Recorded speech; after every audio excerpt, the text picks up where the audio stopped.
सदगुरु की प्यारी सत्संग जी, बहुत प्यारी बाणी है।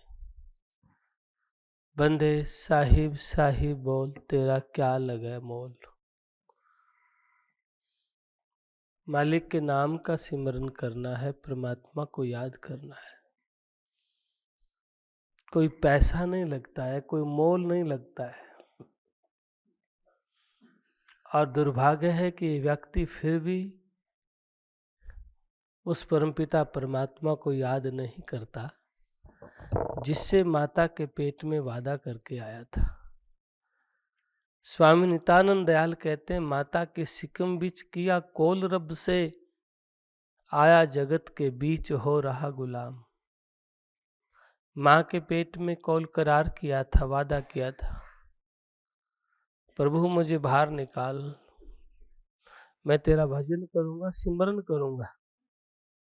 क्योंकि पग ऊपर सिर नीचे गर्भ मास में लटक रहा, मल मूत्र में धसा पड़ा, यो बाहर आवण को तरस रहा।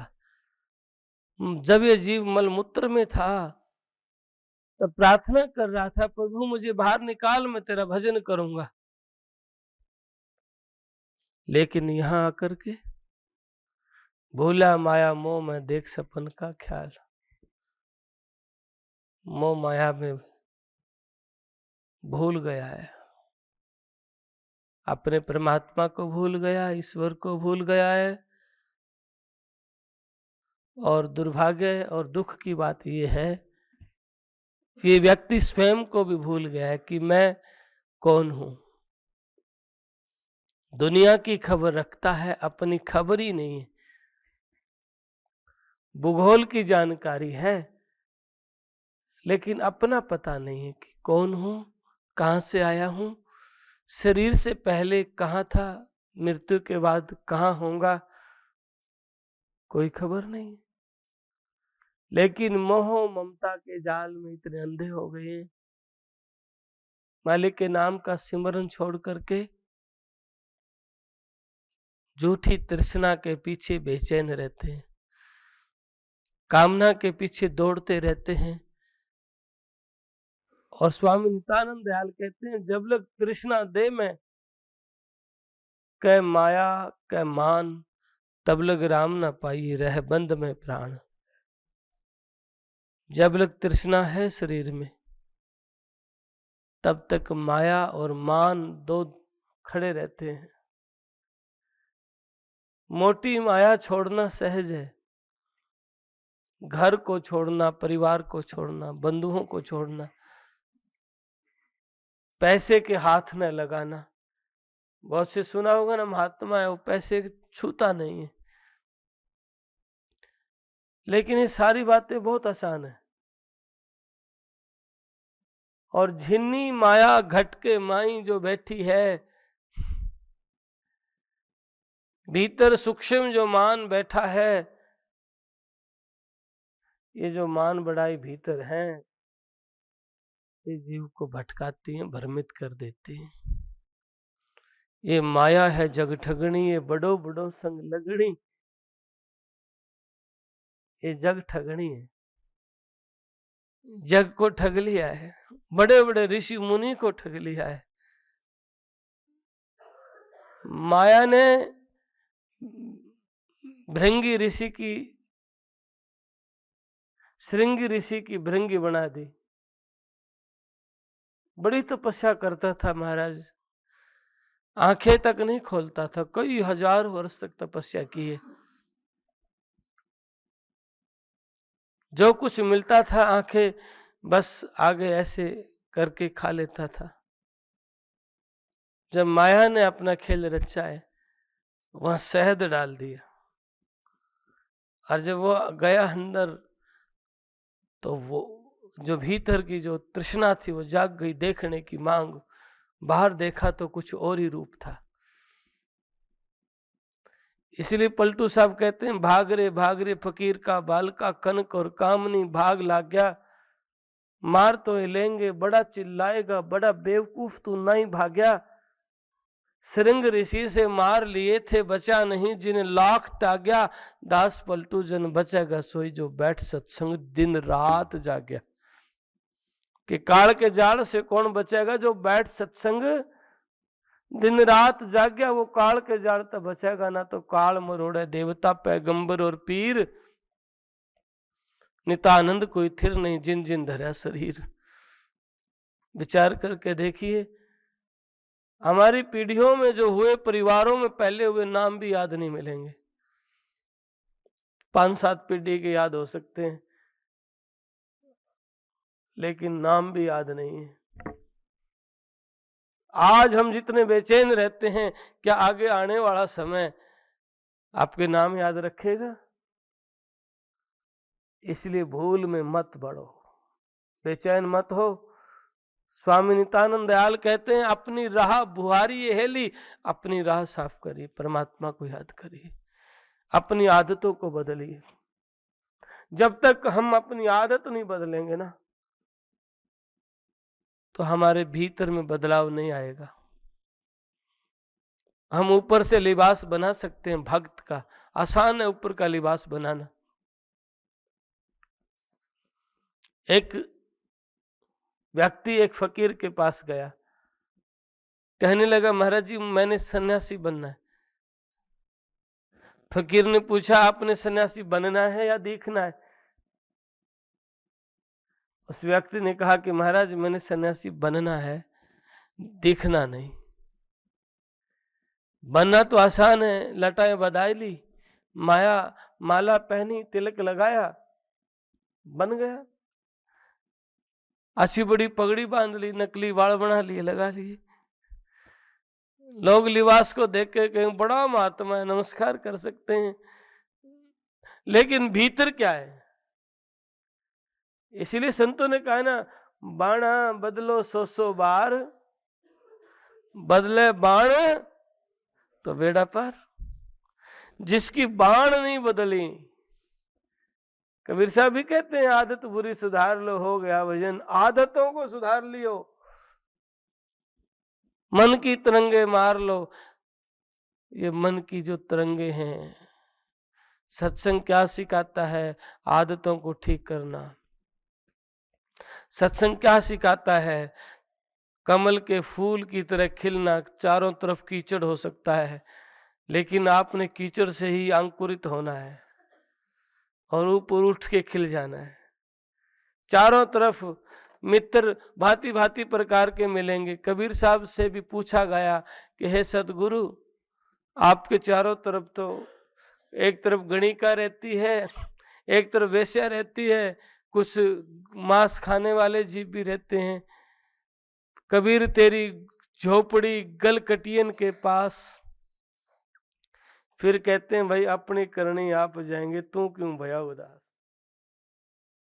आपके भीतर तो वो विचार भाव नहीं है ना। कहने का भाव, चारों तरफ भांति भांति के लोग हो सकते हैं, अच्छे भी बुरे भी। उन लोगों को देख के अपने भीतर में नफरत, द्वेष, राग, कपट ये मत आने दो। अपने विचारों को बदलने की चेष्टा करें, कोशिश करें। आपका मन कभी कहीं भागता है, कभी कहीं भागता है, इसको सहज कैसे किया जाए? अभ्यास के द्वारा, सत्संग के द्वारा, और मन की आदतें दौड़ने की। बड़े बड़े ऋषि मुनि त्यागी वैरागियों को नहीं बख्शा है। आम साधारण व्यक्ति की क्या ताकत है?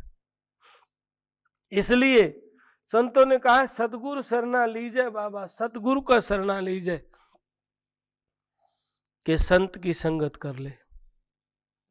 क्योंकि संत जीव के बंधन काटने के लिए आते हैं, दुख काटने के लिए आते हैं, जन्म मरण का रोग काटने के लिए आते हैं। संत सहज में उपकार करने के लिए आते हैं। संत आडंबर और पाखंड भ्रमित की बातें नहीं सिखाएंगे। संत सहज में बहुत बड़ा बदलाव आपके भीतर कर सकते हैं, लेकिन बदलाव उनके भीतर होता है जिन्होंने उनके वचन को मान लिया, संत की वाणी को मान लिया, अमल किया है। अबदू अमल करे सो पावे, कबीर साहब का। जिन्होंने अमल किया उन्होंने पाया है। और जो संत सदगुरु की वाणी को, संतों की वाणी को सुन के और अपने ही तरीके से चाहता है कि बस बदलाव आ जाए, बस एकदम कुछ आंतरिक यात्रा हो जाए, ऐसे नहीं हो सकता है। एक राजा था, एक राजा ने एक महात्मा से कहा कि महाराज, एक अच्छा विद्वान महात्मा था, उसको बुलाया, महाराज मुझे दीक्षा दो। उन्होंने एक मंत्र दिया कि ये जाप करो। फिर उन्होंने फिर बुलाया राजा, महाराज जी कोई और अच्छा मंत्र दे दो। उन्होंने फिर बदल दिया कि ये जाप कर लो। फिर तीसरी बार बुलाया, महाराज जी कोई और अच्छा दे दो। महात्मा ने कहा, हे राजन, ये 3 नदियां मिलती हैं, इन नदियों का जहां मिलन होता है, संगम, त्रिवेणी, वो धार के बीच में वहां जाकर के दीक्षा दूंगा तो वो मंत्र काम करेगा। लेकिन वहां जाने के लिए आपने अच्छी से अच्छी नौका तैयार करवानी पड़ेगी। अभी राजा है, राजा तो बड़ी सुंदर अच्छी से अच्छी नौका तैयार कराएगा। राजा ने बड़ी सुंदर नौका तैयार करवाई, चंदन की लकड़ी, बहुत कुछ लगवाया। फिर महात्मा को कहा, महाराज जी आओ नौका तैयार हो गई है। महात्मा ने कहा, नहीं ये नहीं, और अच्छी बनवाओ। उसमें चांदी की और कुछ सोने की परतें लगवा दी, कुछ कील सोना चांदी के तैयार करवा दिए। फिर महात्मा ने कहा, नहीं भाई, और सुंदर से सुंदर बनवाओ। फिर उसने मोती, हीरे और कुछ भी लगवा दिया, क्योंकि राजा था। फिर महात्मा कहने लगा, कमी तो अब भी रह गई है। फिर राजा झंझलाहट होकर के, राजा क्रोधित होकर के कहने लगा, महाराज जी दीक्षा ही तो देनी है, साधारण सी नौका में भी जाके दे दो, और इतनी महंगी, इतनी सुंदर, इससे ज्यादा क्या हो सकती है। महात्मा ने कहा, हे राजन, मैं वही तो बात आपको समझाना चाह रहा हूं, आप राजा हो, काम तो उसी मंत्र ने करना जो मैंने आपको पहले दिया था, शब्द जो पहले दिया था उसी ने काम करना है। फिर आपका अज्ञानता की वजह से आपने फिर कहा मैंने दूसरा दिया, फिर आपने फिर कहा तो मैंने कहा चलो वहां दूंगा जहां नदी का संगम होता है। आपका भाव, आपका चित्त, आपका मन ठीक नहीं तो मैं क्या करूं। आप वाणी पे अमल नहीं करते, गुरु वचन को नहीं मानते तो मैं क्या करूं, मेरा कसूर क्या है। इसलिए मारू था लागी नहीं बंक नाल में फूक, गुरु विचार क्या करे जब चेले ही में चूक। आपने वचन को माना ही नहीं है, आपने शब्द को स्वीकार किया ही नहीं, आपने बातें बातें की हैं, तो ऐसे आपके भीतर में बदलाव नहीं आ सकता है।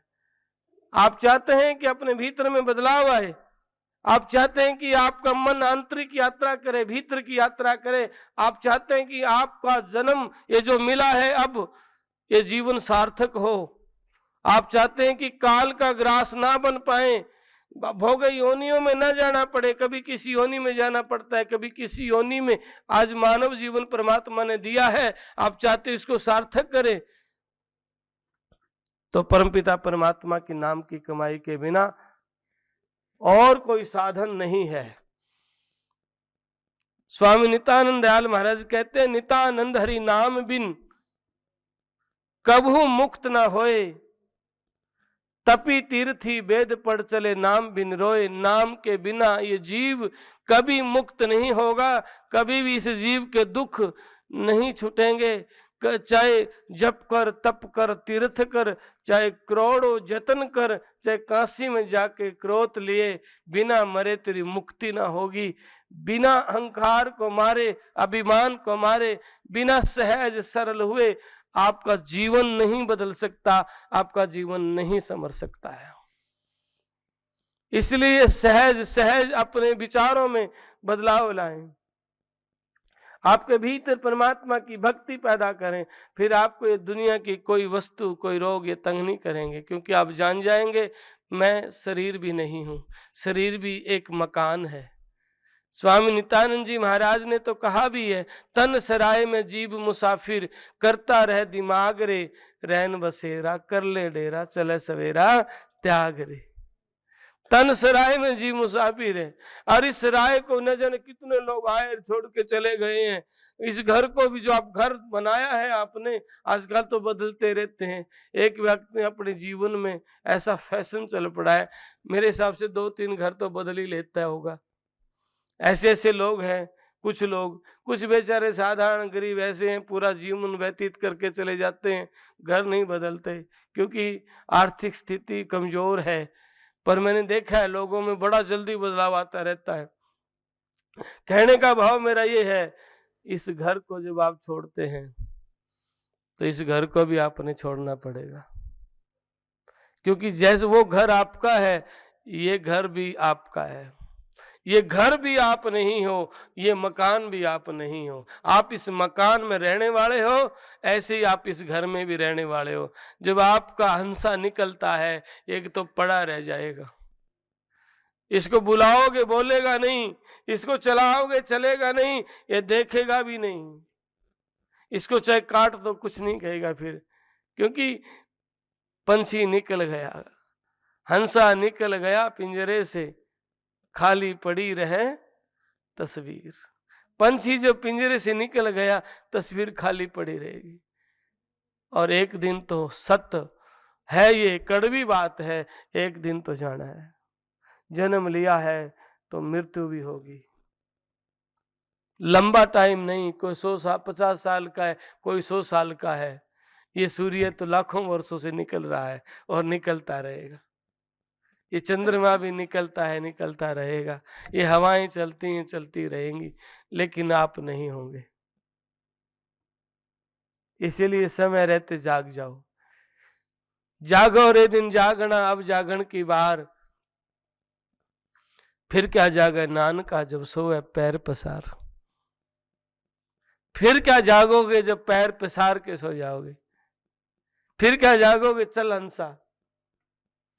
इसीलिए सदगुरु की प्यारी सत्संगी संत इस धरा पे आते हैं परोपकार के लिए। धूरधाम से आए संत जन, अनल पंख की बाट, नितानंद चल पूछ ले जिनके खुले कपाट। महाराज जी कहते हैं केवल संत आते हैं धूरधाम से इस जीव का कल्याण करने के लिए, जीव के दुख और पीड़ा को मिटाने के लिए। लेकिन आज कलयुग का ऐसा तमाशा हो गया, संतों के भेष में ढोंग और पाखंड चल गए, और ये लोग भी भ्रमित पाखंडों में हो रहे हैं। अगर कोई दुख पीड़ा आ जाए तो सामर्थ संत का शरणा लीजिए, वहां बैठ के अपनी विनती, प्रार्थना और विश्वास रखें। जैसे आप संडे को कोशिश करते आरती में, ये बड़ी ताकत मिलती है यहाँ बैठने से।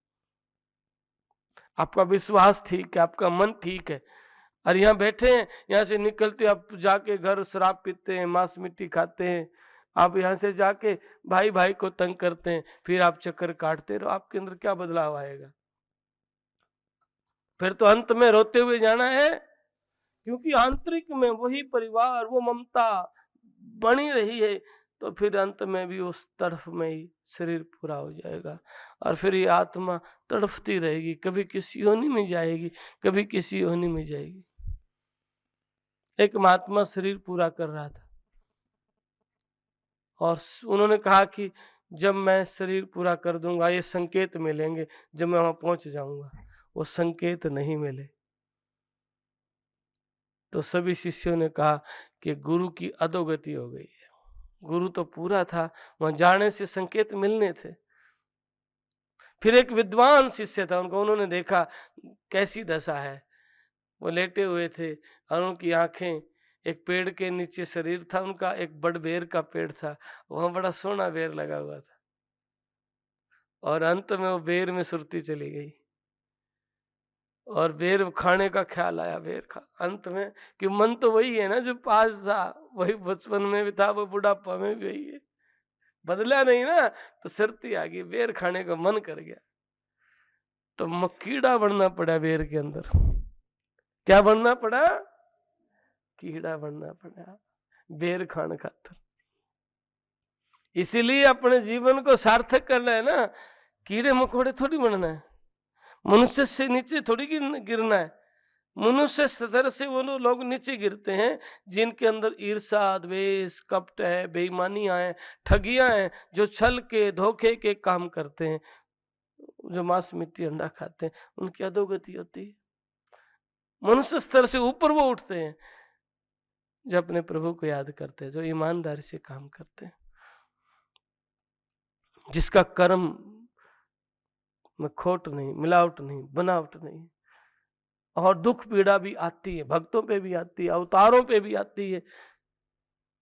तो अगर दुख पीड़ा से भी अपना मन जिसका ना डगमगाए, अपनी भक्ति में लगा रहे, ये तपस्या है। दोनों में जलना वो साधना शरीर की है, लेकिन असली साधना, असली तपस्या यह है कि दुख पीड़ा, क्योंकि गृहस्थी घिरा हुआ है ना चारों तरफ से, कोई परिवार, कोई बेटा बेटी, कोई रिश्तेदार, कोई गोती नाती घेरे हुए है ना, कोई समाज की जिम्मेवारी, कभी परिवार की जिम्मेवारी, कभी रिश्तेदारों की जिम्मेवारियां। तो ये सारी परेशानियां हैं चारों तरफ, और कोई दुख तकलीफ है, फिर भी व्यक्ति विचलित ना हो, अपने परमात्मा के नाम में अडिग रहे, फिर भी मन ना डिगे, फिर भी उनकी सेवा करते हुए भी, सिमरन करते हुए, जरूरतमंद लाचार पीड़ित को संभालते हुए भी अपने प्रभु को जो याद करते हैं, जिसका विश्वास ना डिगे। स्वामी नित्यानंद दयाल कहते हैं, डड्डा डूंगर डगमग डिगे धरण आकाश, सब मंडप जिस दिन डिगे अडिग रहे हरिदास। डूंगर पहाड़ को कहते हैं, राजस्थान का शब्द है। पहाड़ डिगे, धरती डिगे, ब्रह्मांड डिगे, सारा आसमान डिग जाए, लेकिन गुरु का लाल ना डिगे। सारा ब्रह्मांड डगमग करे, लेकिन गुरु का लाल ना डिगे, वो अडिग है। और परीक्षा तो होती है, क्योंकि संघर्ष का मार्ग है। स्वामी नित्यानंद दयाल फिर कहते, रारा रन जूझा नहीं, सहा न सन्मुख घाव, नित्यानंद कैसे होए अणि महाउमराव। मैदान में युद्ध किया नहीं, भाले जख्म तलवार लगी नहीं, जख्म हुए नहीं, तो विजेता कैसे हो सकते हो। भक्ति मार्ग में जो संघर्ष है वो किया नहीं। पिया का मार्ग कठिन है, खंडे की धारा, डगमगे तो गिर पड़े न उतरे पारा।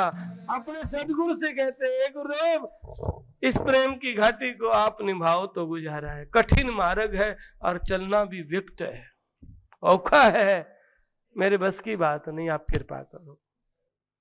अरस के चौक के भीतर बजे बेसर नगारा है, जहां मंसूर मस्ताना अनल हक कह पुकारा है। सजन ये प्रेम की घाटी निभाओ तो आप कृपा करो। तो सदगुरु से जब प्रार्थना करता है तो उस जीव की पुकार है ना, सदगुरु सुनते हैं। इसलिए आप भी ना सच्चे हृदय से प्रार्थना किया करो, आपकी पुकार भी सुनेंगे। क्योंकि स्वामी नित्यानंद दयाल सामर्थ हैं, और सामर्थ की शरण में बैठ करके अगर हम प्रार्थना करेंगे ना, तो वो दयालु है, वो सुनेंगे। क्योंकि शरण आए सबकी बनी, मारी भी बनाई हो जी। व्यक्ति घिरा हुआ है, प्रार्थना करता है, कोई संसारिक दौलत के लिए प्रार्थना करता है, कोई सदगुरु को पाने के लिए। धन भाग तो वो हैं, ऊंचे भाग तो वो हैं जो सदगुरु को पाने के लिए, क्योंकि जब वो मिलता है तो फिर सदगुरु ऐसी दौलत देते हैं, ऐसा धन सतगुरु दिया तीन लोक में नाई, रिद्धि सिद्ध चारों मुक्त नित्यानंद तामाई। गुरु पूरे सौदा हुआ, गुरु की शरण में सौदा हुआ है, और फिर पूरी दौलत दी है, तीन लोक में नहीं है। ऐसे धनी के पास बैठो, यहाँ क्या फर्क पड़ता है। इन्होंने खुद कहा है, अब हम राम नाम धन पाया। जो दिन बांटने से घटता नहीं है, दिन दिन होत सुवाया।